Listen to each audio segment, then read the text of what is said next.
ॐ ज्ञानतिमिरान्धस्य ज्ञानञ्जनशलाकया चक्षुरुन्मिलितं येन तस्मै श्रीगुरुवे नमः। श्रीचैतन्यमनोभीष्टं स्थापितं येन भूतले स्वयं रूपः कदा मह्यं ददाति स्वपदान्तिकं। वन्देऽहं श्रीगुरौ श्रीयुतापदकमलं श्रीगुरुन् वैष्णवांश्च श्रीरूपं साग्रजातं सहगण रघुनाथान्वितं तं सजीवं साद्वैतं सावधूतं परिजनसहितं कृष्ण चैतन्य देवं श्री राधा कृष्ण पादान सहगण ललिता श्री विशाखान्वितांश्च।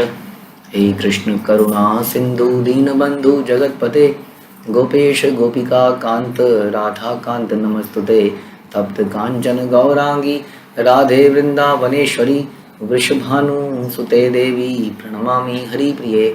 वाञ्छां कल्पतरुभ्यश्च कृपा सिन्धुभ्यैव च पतितानां पावनेभ्यो वैष्णवेभ्यो नमो नमः। जय श्री कृष्ण चैतन्य प्रभु नित्यानंद श्री अद्वैत गदाधर शिवासादि गौर भक्तवृंद। हरे कृष्णा कृष्णा कृष्णा हरे हरे, हरे राम राम राम हरे हरे। नमो विष्णुपादाय कृष्णप्रेष्ठाय भूतले श्रीमते भक्ति वेदांत स्वामिन्निति नामिने। नमस्ते सारस्वते देवे गौरवाणी प्रचारिणे निर्विशेष शून्यवादी पाश्चात्य देश तारिणे। ओम नमो भगवते वासुदेवाय, ओम नमो भगवते वासुदेवाय, ओम नमो भगवते वासुदेवाय। हरे कृष्णा। श्रीमद् भागवतम चौथा कैंटो 29वां अध्याय। नारद मुनि और राजा प्राचीन बरही के बीच की वार्तालाप। श्लोक संख्या 55 को हमने जस्ट ट्रांसलेशन पढ़ा। हे राजा, तुम हिरण की अन्योक्ति को समझने का प्रयास करो। तुम अपने प्रति सचेत रहो और कर्म के द्वारा स्वर्ग लोक जाने के श्रवण सुख को त्याग दो। यानी कि कुछ भी ऐसा काम मत करो भक्तिमय जो लगता है, लेकिन उसके पीछे जो हमारा कुछ दूसरा हित है कि किस तरह से मुझे कुछ फ़ायदा हो जाए, भौतिक फ़ायदा हो जाए, जैसे स्वर्ग लोग जाना है या कुछ और चीज़ें, बहुत सारी चीज़ें हमारी डिमांड्स, इच्छाएं होती हैं। ऐसा करने से बहुत बड़ा नुकसान होता है, क्योंकि अब हाल में आदमी धार्मिक कार्य करता रहता है और कहीं ना कहीं कभी किसी देवता के पास कभी कुछ ना कुछ चलता रहता है और वो निष्काम भक्ति को जान नहीं पाता है। गृहस्थ जीवन को त्याग दो, क्योंकि यह विषय भोगों से तो ऐसी वस्तुओं की कथाओं से पूर्ण है। तो ये प्राचीन बरी को बोला गया क्योंकि उनका ऐसी एज आ गई थी, उनके बच्चे बड़े हो गए थे and they were young and ready to marry. और ऐसा बोलते हैं कि जब इस तरह की संतान हो जाए तो आदमी को, जब इसलिए कहते हैं कि 50 वर्ष के बाद तो वानप्रस्थ आश्रम में आ जाना चाहिए। तो गृहस्थ आश्रम को त्यागने का मतलब खास तौर पे मुख्यतः गृहस्थ आश्रम में भोग करने की प्रवृत्ति को त्यागना, बहुत बहुत बढ़िया बढ़िया खाना बनाना और के एंजॉय करने के लिए पूरे यत्न करना, प्लानिंग्स करना और सेवा में ना लगना, क्योंकि बहुत सारी घर की बहुत सारी सेवाएं हो जाती हैं। तो जिम्मेदारी कभी समाप्त नहीं होगी, ये बात ध्यान रखिए। कभी ऐसा समय नहीं आएगा कि आपकी जिम्मेदारियां समाप्त होंगी। एक समय के बाद हमें ही कुछ ना कुछ करना पड़ेगा। जब तक कोई व्यक्ति संसार में है उसे कुछ ना कुछ काम तो दे ही दिया जाता है। ऐसा नहीं है कि जब व्यक्ति इन सब चीज़ों को त्यागता है तो काम से फ्री हो जाता है, लेकिन वो केवल कृष्ण के लिए काम करता है। कृष्ण के लिए काम में भी हो सकता है वो वही काम करे जो पहले कर रहा था, लेकिन पर्पस बदल जाता है ना। जैसे कई ऐसे सन्यासी थे इस्कॉन में शुरू में जिन्होंने सन्यास लिया और फिर टैक्सी चलाई। अब टैक्सी तो आदमी पहले भी चला सकता था, तो टैक्सी चला के उसमें जो भी धन आया वो मंदिरों के निर्माण के लिए दिया, इस प्रकार से। तो हो सकता है उन्हीं बच्चों को फिर से बच्चों को संभाल रहा हो, लेकिन किसी और के बच्चों को संभाल रहा हो ताकि वो व्यक्ति सेवा कर पाए। मतलब अल्टीमेटली वो मैं और मेरा से अलग होके भगवान की सेवाओं में लगे। प्रचार कार्य है, बहुत सारे विग्रह सेवा है, बहुत कुछ है। इसलिए उनको बोलते हैं कि अब समय आ गया है, तुम्हें ये सब करना चाहिए। तो मुक्त जीवों की कृपा से श्री भगवान की शरण ग्रहण करो, यानी कि भक्तों की कृपा प्राप्त करो, भक्तों की शरण में जाओ, उनकी सेवा करो और भगवान की अल्टीमेटली इस प्रकार शरण ग्रहण करो और इस प्रकार से संसार के प्रति अपनी आसक्ति को त्यागो। अल्टीमेट ऑब्जेक्टिव इज कि कैसे हम संसार में अपनी आसक्ति को त्यागें, क्योंकि आसक्ति हमारे दुखों का कारण है और आसक्ति ही हमें बार बार शरीर दिलाती है। हाँ, तो ये कितनी बड़ी समस्या है। एक तो इस संसार में रहते हुए भी दुखों का कारण हमारी आसक्ति बनती है, क्योंकि संसार में जो भी वस्तुएं हैं वो आती जाती रहती हैं, और फिर जब वो आती हैं तो खुशी होती है, जाती हैं तो दुख होता है, और अक्सर यहाँ चीज़ें नुकसान ज़्यादा होता है। यहाँ पर छोटे से पेन के लिए, यहाँ गेन के लिए बहुत बड़ा पेन लेना पड़ता है।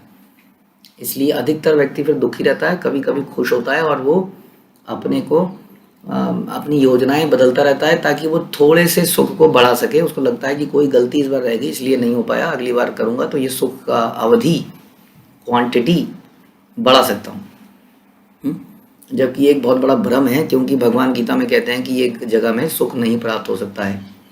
इसलिए यहाँ पर परम बहुत मेहनत करना, एंडीवर करना, परिश्रम करना सुख प्राप्त करने के लिए भगवान को चैलेंज करने जैसा है कि Krishna you give me pen I will see, कि मुझे आप कैसे पेन दे पाते हैं, मैं भी कुछ करके दिखा दूंगा।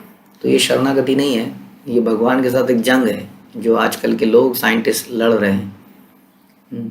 तो भगवान के साथ जंग करके हम कहाँ जाएंगे, ऑलरेडी संसार में फेंके दिए जा चुके हैं।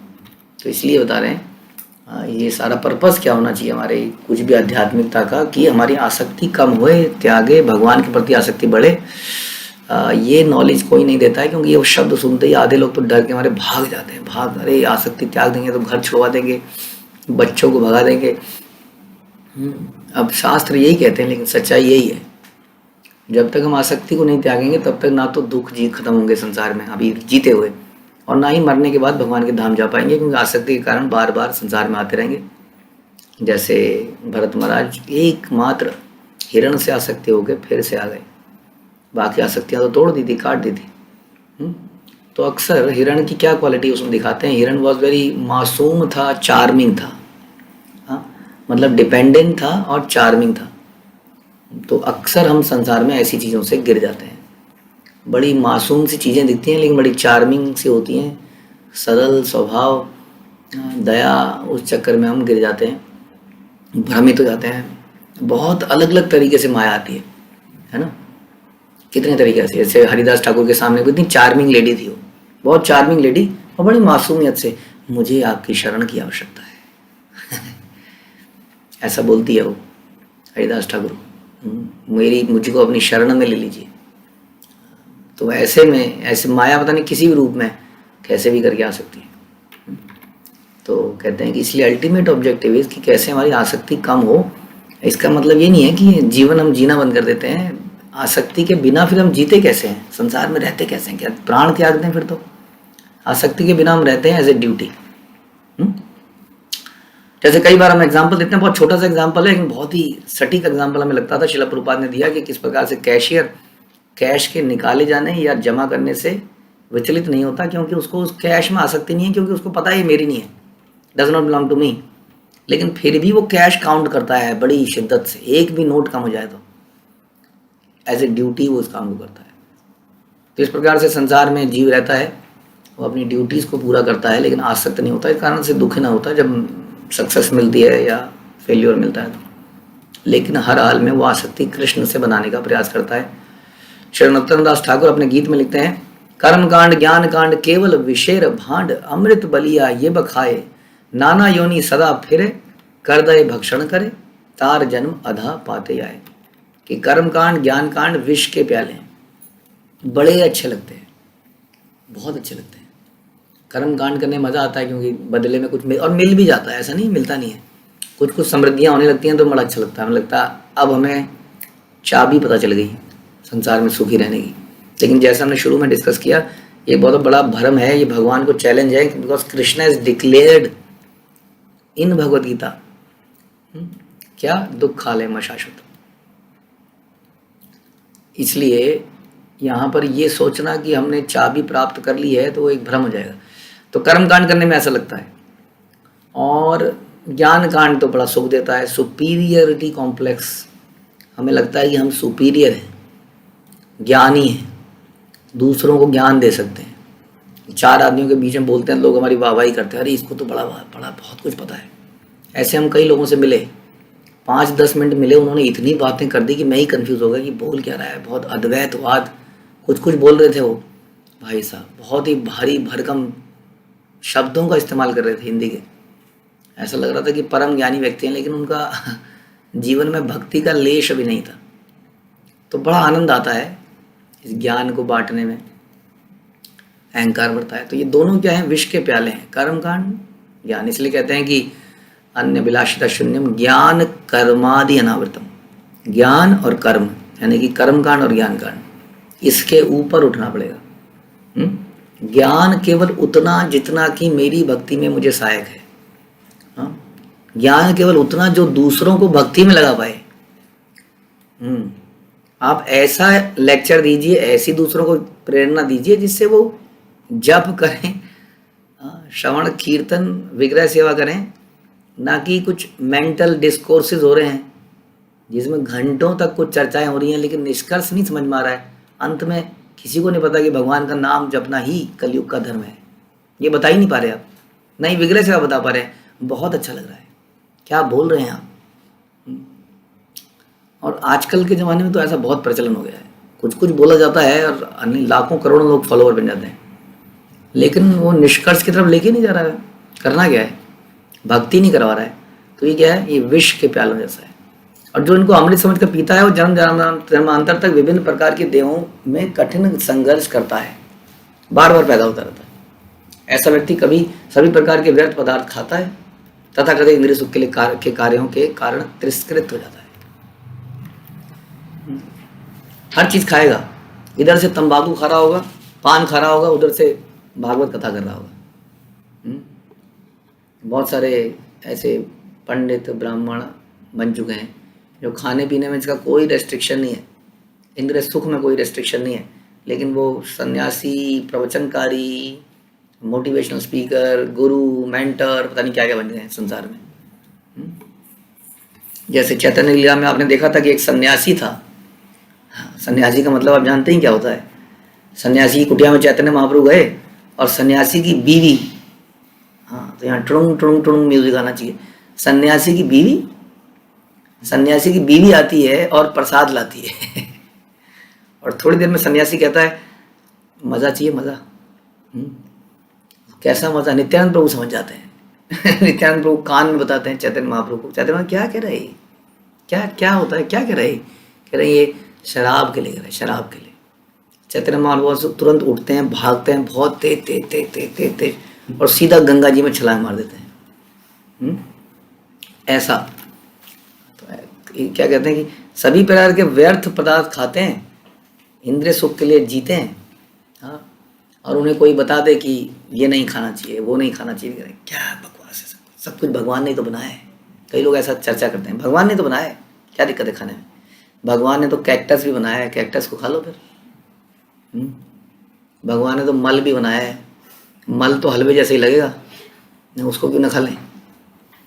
तो भगवान ने तो सभी को, क्या चीज़ ऐसी है जो भगवान ने नहीं बनाई है, फिर भी आप कहते हैं ये खाना है, ये नहीं खाना है, बताइए करते हैं कि नहीं। तो वैसे ही और एडवांस होने पर व्यक्ति अपनी चेतना के अनुसार, अभी तो आप शरीर के अनुसार खाते हो, नहीं शरीर में मल खाएंगे तो जी बहुत बड़ी बीमारी लग जाएगी।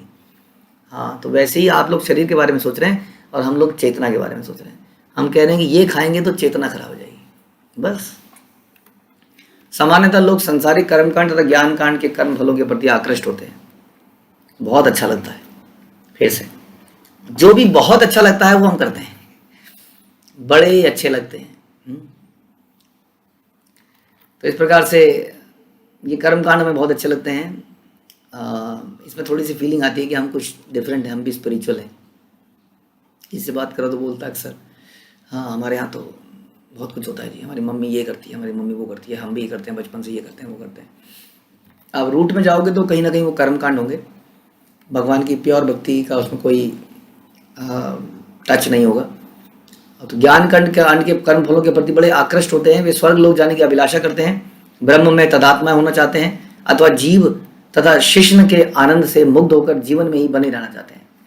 हाँ, इस प्रकार से। तो कई बार सतोगुण भी बड़ा खतरनाक होता है, क्योंकि वो रजो और तमो में मिश्रित होता है, मिश्रित सतोगुण। क्योंकि उसमें आदमी कहता है क्या करना है जीवन में, कुछ नहीं करना है, आराम से रहो, जितना मिल रहा है उतना। तो कई लोग ऐसे हैं जिनको अच्छी सी सैलरी होती है, कोई आराम से बिना प्रयास करे, कई बार कोई ऐसी जॉब लग जाती है जिसमें आराम से है, या कभी किसी हिल स्टेशन में उसको कहीं पर किसी स्कूल में अच्छी जॉब मिल गई। अब हिल स्टेशन में जनरली स्कूल बनते हैं, बड़े शांत वातावरण, वहाँ पे हॉस्टल है, कुछ नहीं है, भागा दौड़ी, ऐसे लोगों से मैं मिला पीछे। और सैलरी मिल रही है, शांत है। आप एक तो टीचिंग जॉब है, वैसे ही इतना ज़्यादा वो नहीं है, और एरिया ऐसा है कि पहाड़ ही पहाड़ हैं, उस पर पूरा यूनिवर्सिटी बनी हुई है। हाँ, धीरे धीरे आदमी कहता है बस जीवन का सुख, यही तो सुख है, और क्या करना है, और क्या करना है जीवन में। वो जब दिल्ली जैसे शहरों में आता है तो कहता है हाँ हाँ हाँ।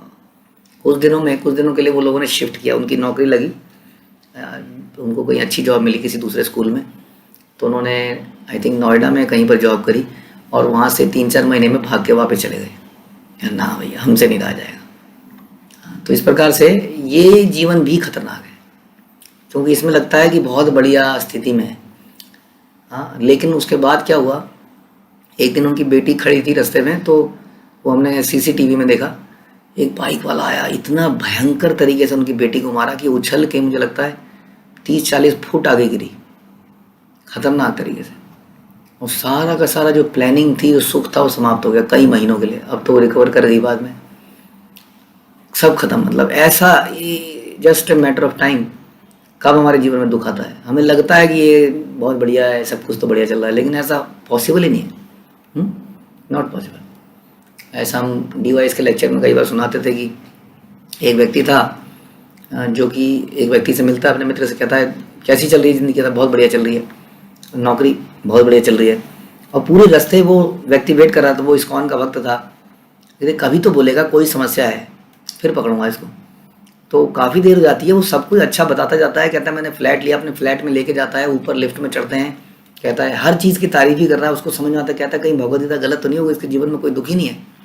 हाँ, और उसके बाद अचानक से कहता है लेकिन एक बहुत बड़ी समस्या है यार, बहुत बड़ी समस्या है। तो क्या है, कहता है मच्छर। हाँ, कहता है इस फ्लैट में मच्छरों का इतना ज़बरदस्त अटैक है, हम खिड़की 2 मिनट की नहीं खोल सकते हैं, हम बाहर की ताजी। उसके बाद वो शुरू होता है एक और दूसरा, तब उसको लगता है हाँ ये है Bhagavad Gita can never be wrong. तो हम लोग क्या करते हैं, मुग्ध होकर जीवन में बने रहना चाहते हैं। आग लगी है ना, दूसरे सामने वाले के घर में लगी है ना, मेरे घर में थोड़ी लगी है। उसके घर में कोई अर्थी जा रही है, उसके घर में जा रही है। उसके घर में कोई बीमार पड़ा है, उसके घर में पड़ा है।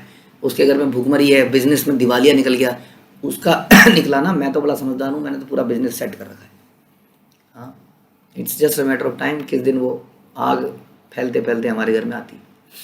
नारद मुनि राजा बरीशमान को स्पष्ट उपदेश देते हैं कि वह संपूर्ण जीवन गृहस्थ आश्रम में न व्यतीत करे। गृहस्थ आश्रम में रहने का अर्थ है अपनी पत्नी के वश में होना।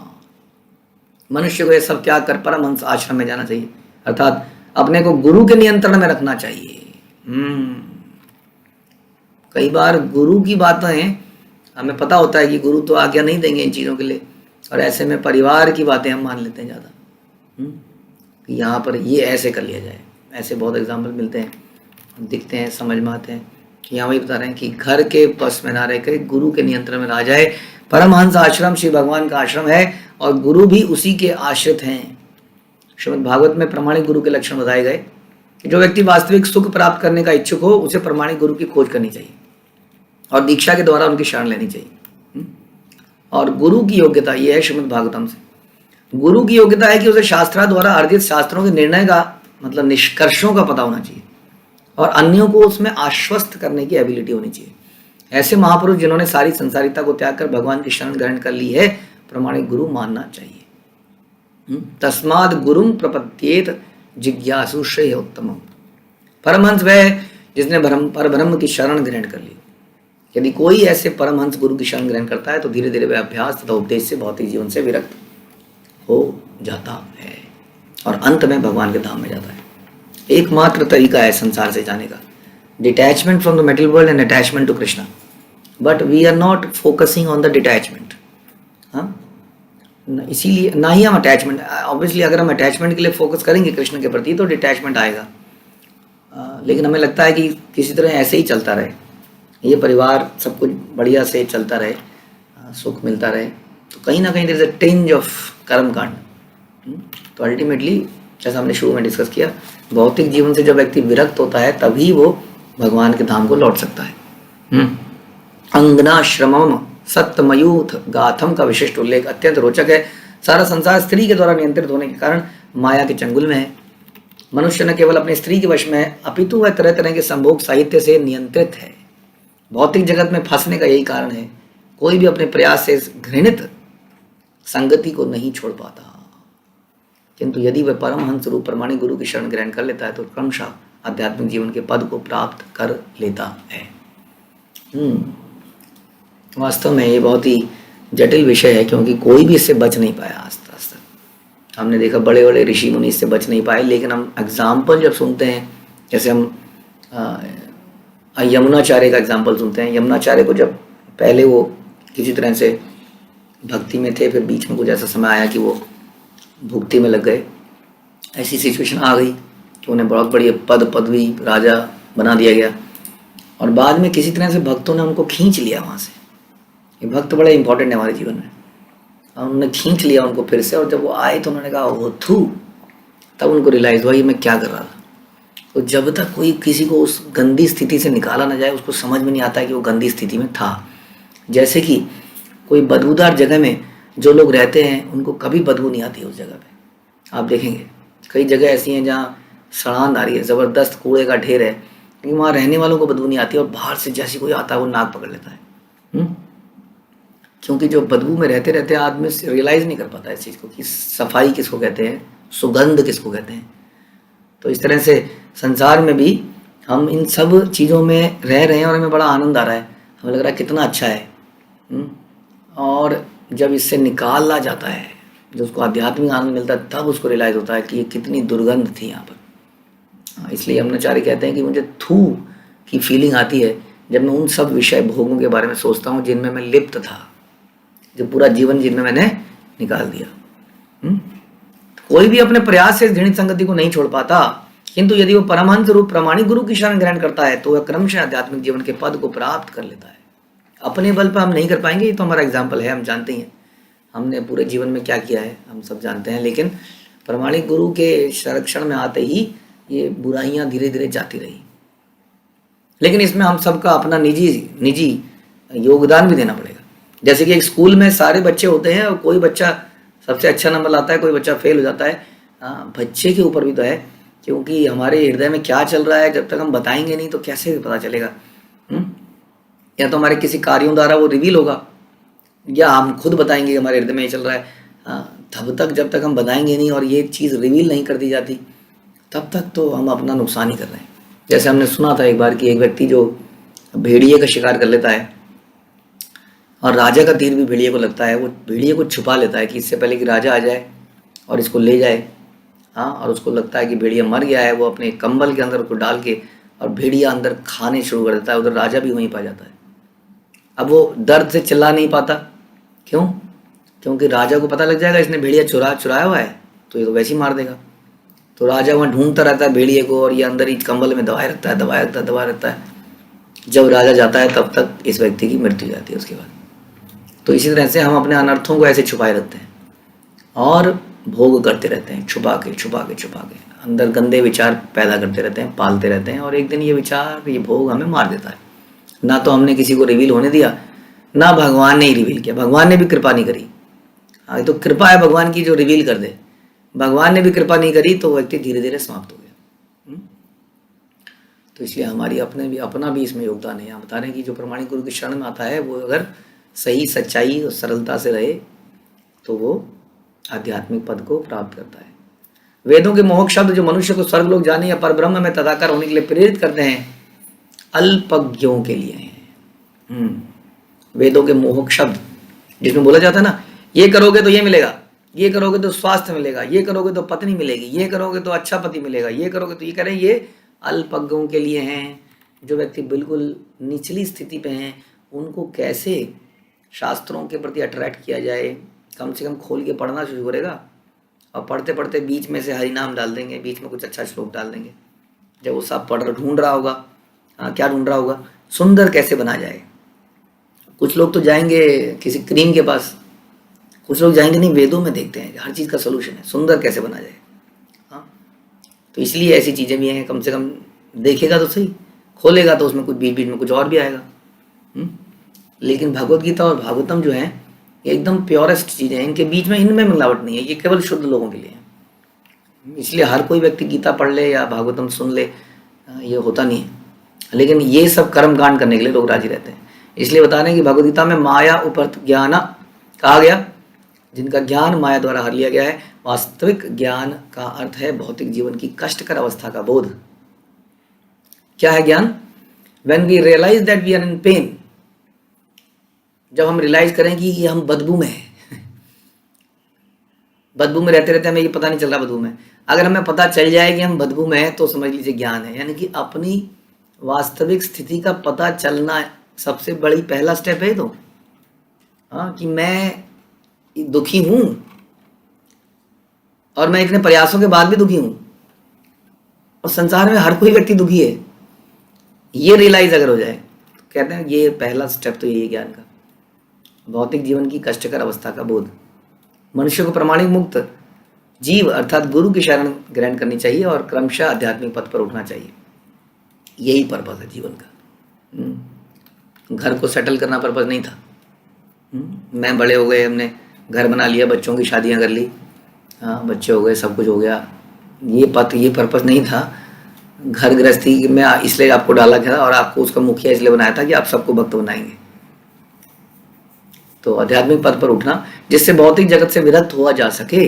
लेकिन हाय, हमने क्या कर दिया, मैं तो आसक्त था ही, मैंने अपने संबंधियों को, अपने डिपेंडेंट लोगों को भी संसार से आसक्त कर दिया। श्रील विश्वनाथ चक्रवर्ती ठाकुर के अनुसार हंस शरणम का अर्थ है वह कुटी जिसमें साधु पुरुष रहते हैं।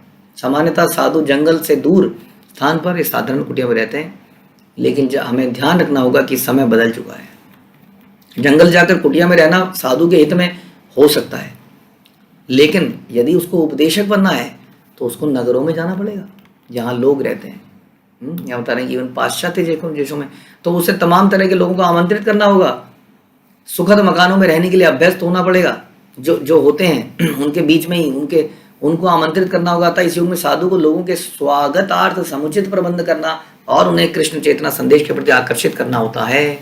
पहले के जमाने में लोग अपने आप साधु को ढूंढने जाते थे, अब साधु लोगों के घरों में जाता है। ये डिफरेंस हो गया बहुत बड़ा। अब लोगों को इतना नहीं है कि साधु आए, तो साधु के प्रति तो बड़े नेगेटिव फीलिंग्स हैं। हाँ, चोर उचक्के ढोंगी कुछ नहीं करते हैं, काम चोर कहीं के, ऐसा, तो इसलिए उनके पास जाना नहीं चाहते हैं, तो साधु ही उनके पास जाता है और कभी कभी हमारे अंदर रियलाइजेशन पैदा करता है। संभवतः श्रील भक्ति सिद्धांत सरस्वती ठाकुर ने पहली बार साधु पुरुषों के लिए रहने के लिए बड़े बड़े बंगले, घर, मोटर कारों का प्रचलन किया जिसमें बड़े शहरों की जनता आकृष्ट हो सके, आए वहां पर। मुख्य तथ्य तो यह है कि लोगों को साधुओं की संगति करनी चाहिए संभव। इस युग में लोग जंगल में जाकर साधु की खोज नहीं करेंगे। हाँ, इस युग में तो लोग जंगल में भी शराब पीने जाते हैं। उल्टे साधुओं को बड़े शहरों में आकर ऐसे लोगों के आगमन के लिए व्यवस्था करनी होगी जो आधुनिक सुविधाओं से अभ्यस्त हैं। यही हमारा प्रचार ही सार है, ध्यान रखिए। It is very easy for us, हम डिवोटीज के लिए बड़ा आसान है कि हम किसी एकांत जगह में चले जाएं, क्योंकि हमारे जीवन की रिक्वायरमेंट बिल्कुल ख़त्म हो चुकी है, ना के बराबर। अगर हम इतना बड़ा ग्रुप है कहीं ऐसी जगह में रह लें और वहाँ पर भक्ति कर लें तो कितना सुकून से ज़िंदगी भी जी जाए। लेकिन ध्यान रखिए, दिस इज़ नॉट जो हमें गुरु परंपरा ने बोला है। अपना जीवन आराम से बिताने के लिए थोड़ी हमने भक्ति करी थी। हमें तो पता चल गया पर्पस क्या है जीवन का। आराम तो आपको वैकुंठ में मिलेगा, यहाँ पर तो हमें प्रचार करना होगा। इसलिए हमें शहरों में हम जाते हैं, भक्त लोग शहरों में रहते हैं, ब्रह्मचारी सन्यासी भी शहरों में रहते हैं। तो इस प्रकार से साधुओं को बड़े शहर में आकर ऐसे लोगों के आगमन की व्यवस्था करनी होगी जो आधुनिक सुविधाओं के अभ्यस्त हैं।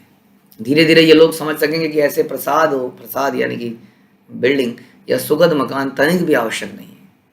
वास्तविक आवश्यकता है कि जैसे भी हो कर्म बंधन से मुक्त हुआ जाए। श्री रूप गोस्वामी के आदेश के अनुसार जब मनुष्य अनासक्त होता है और साथ ही प्रत्येक वस्तु को कृष्ण के हेतु स्वीकार करता है तो उसे वैराग्य से युक्त कहा जाता है। तो वैरागी है।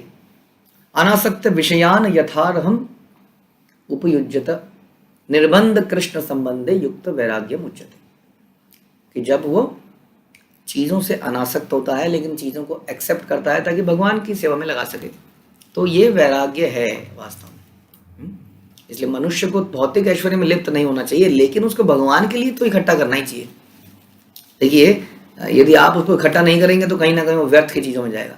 यदि आप लोगों से दान नहीं लेंगे तो लोग उसको खाने पीने में, एंजॉय करने में बर्बाद कर देंगे, है कि नहीं। कम से कम कुछ अमाउंट तो भक्ति में लगाते हैं इस तरीके से। और हम देखते हैं, हमारा तो अपना ही एक्सपीरियंस है कि हमारे कितने सारे ऐसे भक्त जो पहले हमें केवल डोनेशन देते थे, आज की डेट में वो भक्त बन चुके हैं टोटली।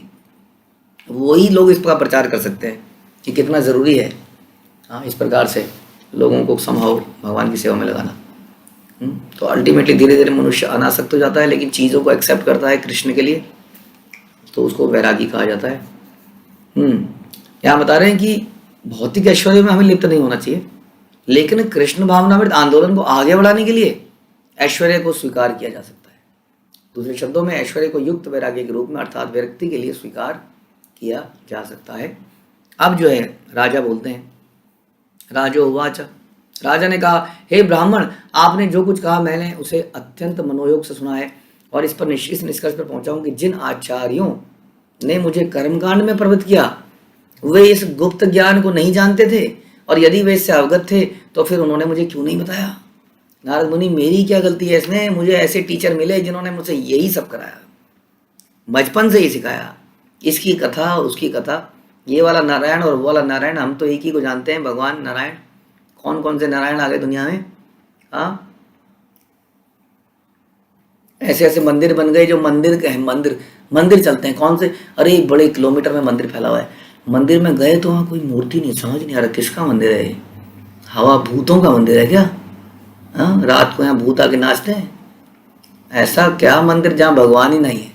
मंदिर तो जगह ही हुई है ना जहाँ भगवान रहते हैं, भगवान का घर है, भगवान के विग्रह हैं। तो ये सब सोचने की बात है। ऐसा ऐसा समाज में फैल चुका है चारों तरफ, और लोग जाते हैं वहाँ पर। हम लोग अक्सर संसार में मंदिर देखने क्यों? आर्किटेक्चरल ब्यूटी, हाँ क्या बढ़िया, सरकार से ज़मीन भी मिल जाती है बहुत सारी, ज़मीन मिली जाती है सरकार से इन कामों के लिए, बहुत विस्तृत बिल्डिंग बना ली जाती है, उसमें बहुत बढ़िया झरने लग जाते हैं, बहुत बढ़िया पेड़ पौधे लग जाते हैं, थोड़े दिनों में पिकनिक स्पॉट बन जाता है। मैं तेरा तू मेरी, उसकी जगह बन जाती है, और वहाँ चलते हैं। संसार में कहाँ भीड़ भड़क है, वहाँ चलेंगे, वहाँ गार्डन है, वहाँ गार्डन में बैठेंगे। वही एक जगह है जहाँ मैं शांति से आपके दिल की बात तुम्हें कह सकता हूँ, तुम अपने दिल की बात मुझे कह सकती हो। आओ चलें, हाँ क्या नीले गगन के तले जहाँ पर प्यार पले। तो इस तरह की जगह, मंदिर मतलब जगह मतलब लड़का लड़कियों के मिलने की जगह, ऐसी ऐसी। तो ऐसे मंदिर बन गए हैं जहाँ पर भक्ति नहीं है, भगवान नहीं है, लोग जाते हैं, बहुत ज़बरदस्त भीड़ है।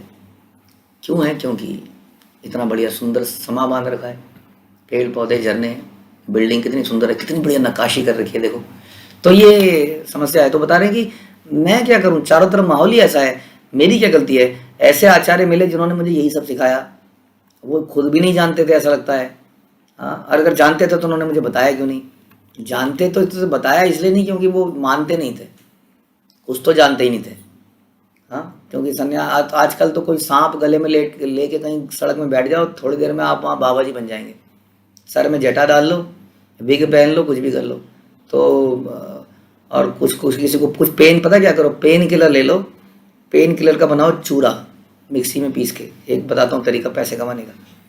पेन किलर को मिक्सी में पीस दो, उसकी पुड़िया बना दो, उसको वाइट कलर का मत रहने दो, उसमें कुछ कलर मिला दो, 2-3 तरह के अलग अलग, ठीक है। जो भी कोई आया आपके पास उसको वो पेन किलर देते जाओ, थोड़ा थोड़ा भू भा भा करके। उसके बाद देखना आपके आगे क्या लाइन लगती है। 2 दिन में आप अमीर ना बन जाओ तो बाबा जी बन जाओ, बहुत बड़ा। क्या बाबा जी हैं भैया, हाँ एकदम से रोग का इलाज कर देते हैं। जब उनकी दवाई नहीं लेती हूँ ना तभी दर्द हो जाता है, तो हो गई।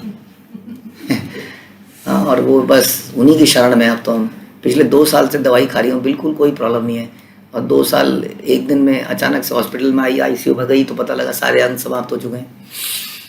तो ऐसे एक तो कुछ लोग ऐसे हैं जो कि जानते ही नहीं है, वो तो हैं ही धोखेबाज। तो वो तो आधे लोग तो वो हैं, और कुछ लोग जानते हैं लेकिन मानते नहीं है, उन्हें पता है। बहुत सारे लोग हमें मिलते हैं ऐसे, पता सब है।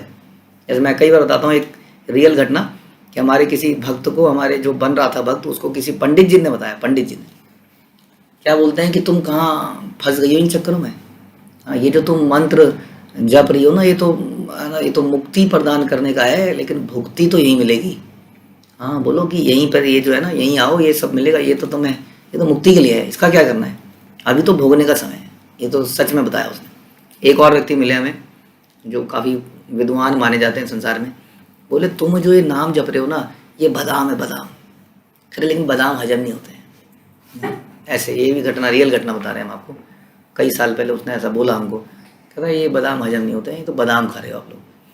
तो आधे लोग ऐसे हैं जो जानते नहीं हैं, आधे लोग ऐसे हैं जो जानते हैं लेकिन मानते नहीं हैं, करना नहीं चाहते हैं उसको, या उनको मानते हैं प्रैक्टिकल नहीं है।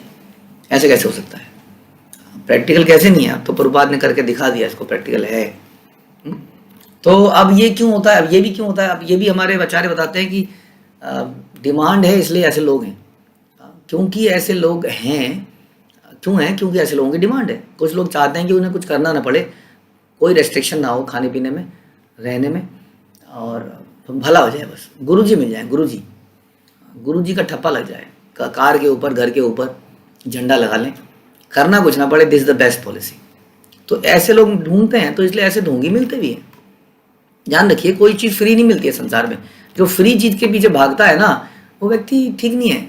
आपको मालूम होना चाहिए कि फ्री चीज़ में कभी क्वालिटी नहीं आएगी, है ना।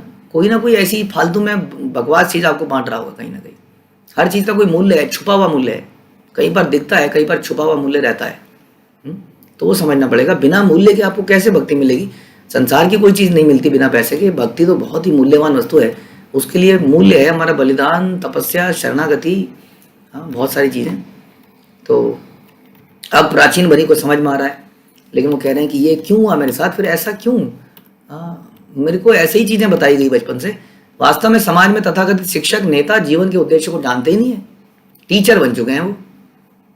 बहुत सारे टीचर, टीचिंग प्रोफेशन में लोग आ गए हैं। हाँ, अब एक और एग्जांपल, हमारे बच्चे जो पहले भौतिक स्कूलों में थे, हाँ, तो एक बार हमें स्कूल में बुलाया गया। हमने, क्या हो गया जी, क्या हो गया? कंप्लेंट हमारे बच्चे की। क्या हो गई कंप्लेंट? तुम्हारा बच्चा टीवी नहीं देखता है। हमने कहा अच्छा, तो फिर क्या करें? टीवी देखना बड़ा ज़रूरी है, ये आगे कैसे बढ़ेगा, ये कैसे होगा? उसने हमें बहुत टीवी देखना ज़रूरी है, इसको टीवी दिखाओ फोर्सफुली। हाँ, तो हमने कहा हम नहीं दिखाएंगे, तुम जो करना कर लो। तो ऐसे ही। और उसके बाद एक बार हमारे बच्चे को बोला गया, ये कंठी माला पहन के नहीं आ सकता है। क्यों नहीं आ सकता भैया? हमने कहा ऐसे नहीं। तो हमने कहा ये क्रिश्चियन जो है अपना ये क्रॉस पहन के क्यों आते हैं, इनको मना करो जरा। तो थोड़ा सा लड़ना पड़ता है। देखिए, हम एकदम से दब जाते हैं संसार में। सारे दुनिया के हर कोई आदमी सब कुछ कर ले और हम ना करें अपना काम। हाँ, क्रिश्चियन अपना गले में क्रॉस पहन के आ सकते हैं, हम कंठी पहन के नहीं जा सकते। उसने कहा नहीं, ये धार्मिकता है, धार्मिकता को बढ़ावा दे रहा है। तुम धार्मिकता को बढ़ावा देने के लिए ही स्कूल होते हैं। तो ऐसा, ये this the real thing, real example बताया आपको। तो बता रहे हैं कि ये तथाकथित शिक्षक, नेता जानते ही नहीं है कि जीवन का पर्पस क्या है, तो पढ़ाएंगे क्या? ऐसे लोगों को भगवत गीता में कहा गया है कि वे अत्यंत विद्वान प्रतीत होते हैं, लेकिन उनका ज्ञान माया द्वारा हर लिया गया है। वास्तविक ज्ञान का अर्थ है कृष्ण की खोज।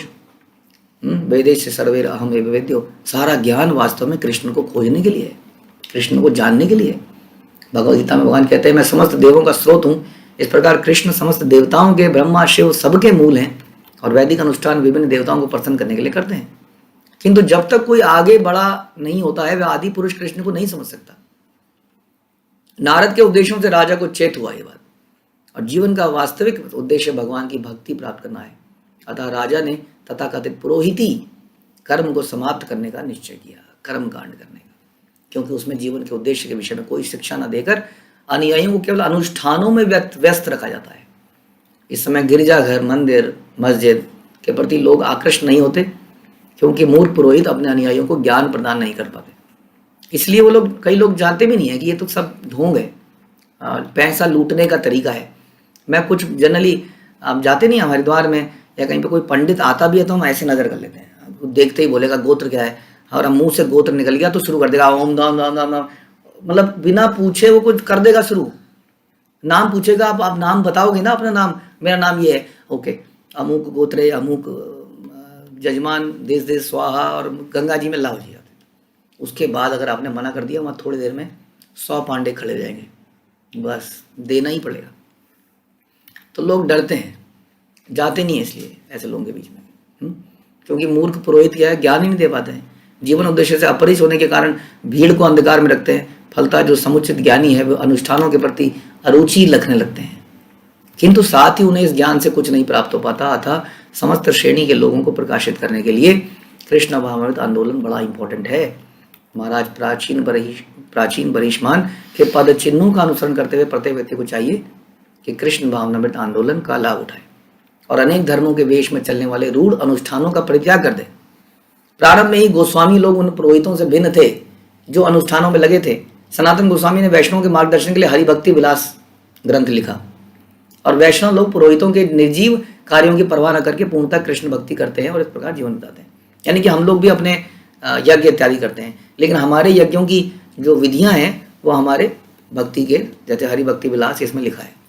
हम लोग भी ये सब कार्य करते हैं, लेकिन उसमें मंत्र आप सुनिए क्या होते हैं।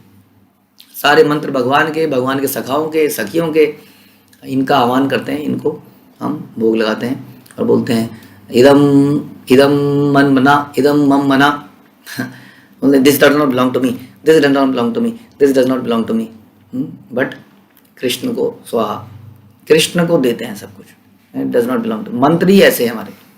तो इन अनुष्ठानों के प्रोसेस को इन गोस्वामी लोगों ने बदला, भक्ति में बनाया। इसका वर्णन पिछले श्लोक में परमहंस शरणम के रूप में हुआ है, जिसमें परमहंस की शरण लेकर जीवन को सफल बनाया जा सकता है, आज भी बनाया जा सकता है। Where there is will there is way. ऐसा नहीं है कि आज गुरु नहीं है, आज सच्चाई नहीं है, आज भी है। आज थोड़ा मुश्किल हो गया, ढूंढना पड़ेगा। तो यही समाप्त करते हैं। हरे कृष्णा। श्रील प्रभुपाद की जय। ग्रंथराज श्रीमद् भागवतम की जय।